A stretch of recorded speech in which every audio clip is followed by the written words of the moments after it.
my name is Marisa Silva. I'm going to be your next competitor today.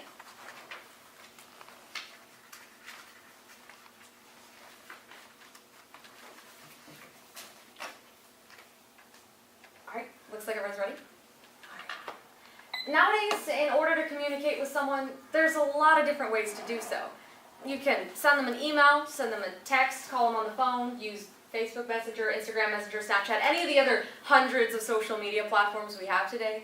But this hasn't always been the case, and this definitely wasn't the case in Victorian England. A young lady of good etiquette never engaged in any sort of behavior that was deemed as attention-seeking. And as a result, conversations were extremely limited, especially when they were with someone who could be a potential suitor. So, what did gentlemen and gentlewomen use in the Victorian era to communicate with each other? Well, flowers, of course. Floral bouquets aren't something we give much thought to today, outside of just getting one for a thank you gift, or Valentine's Day, or Mother's Day. But back in Victorian England, floral bouquets were a means of communication. Every flower was given a meaning according to floral dictionaries, and the flowers you chose to put together and give to someone could send messages of gratitude, happiness, or even a passive-aggressive, I'm kind of annoyed with you bouquet. So today I want to show you how to build a Victorian bouquet, or how to send a text or an email as a Victorian would. Along the way we'll be learning the basic steps for building any sort of well-arranged floral bouquet in general. These steps will ensure we're getting the utmost satisfaction from these floral gifts. But of course, step one is picking who you want to send the bouquet to. It could be anyone. It could be a friend, a teacher, could be your brother off at college who said he'd call you 3 months ago and still hasn't. Not that that's happened to me or anything like that. But for now, we'll pretend that we're just sending a bouquet to a friend who you want to show some gratitude towards.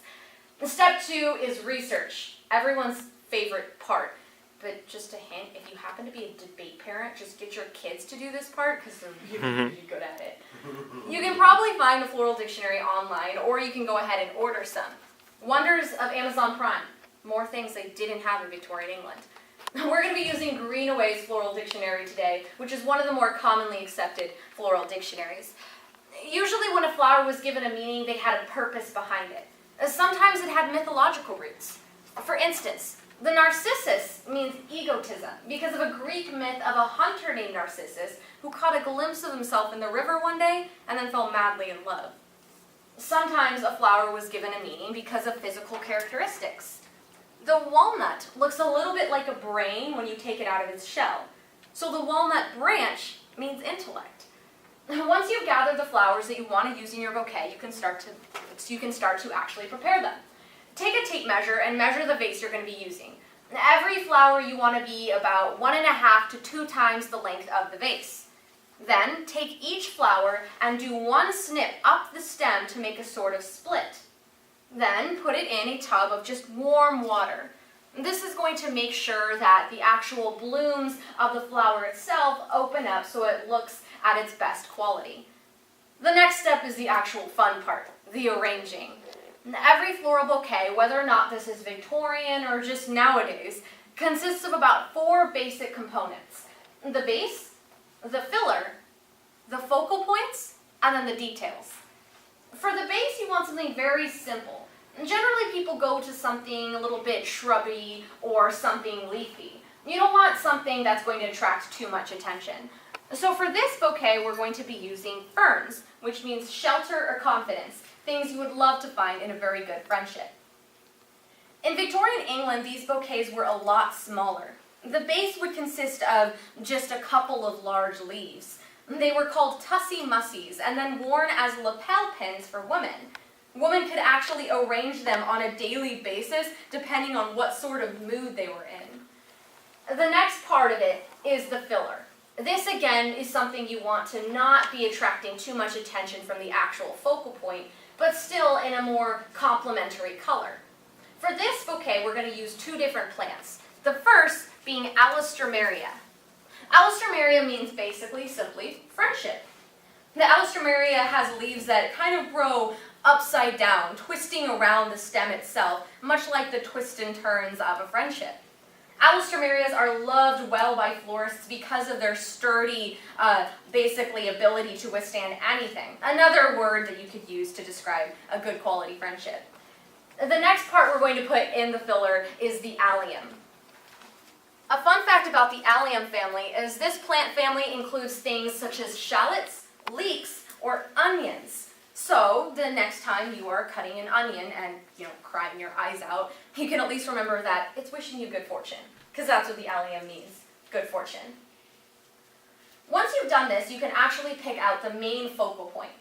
For this, you want to find something that you can put a group of 3 in, because odd numbers are the most pleasing to the eye. For the friendship bouquet, we're going to be using irises, which mean dedication, valor, or honor. The focal point flowers are also nicknamed by florists hero flowers, so a plant that means valor and honor is even doubly perfect. The last step is my favorite part, or the details. This is where you want to find something a little bit wispier, something in a contrasting texture or color. We're going to be using lavender, which means warmth of heart. Another fun fact about Victorian England is while nowadays you could go to college and take a language such as German, Spanish, back in Victorian England, the language of flowers was not only considered a viable course, but was seen as necessary for every woman to take at some point in their lifetimes. The last step, once you have done all of this, is the fun part. Taking your bouquet and giving it to your friend. Explaining what each flower means, and explaining all the extra thought that went into this gift. Maybe it's a little impractical to assume that we will be sending bouquets instead of text messages in today's society. But little things like this can make a difference in just a simple, basic gift.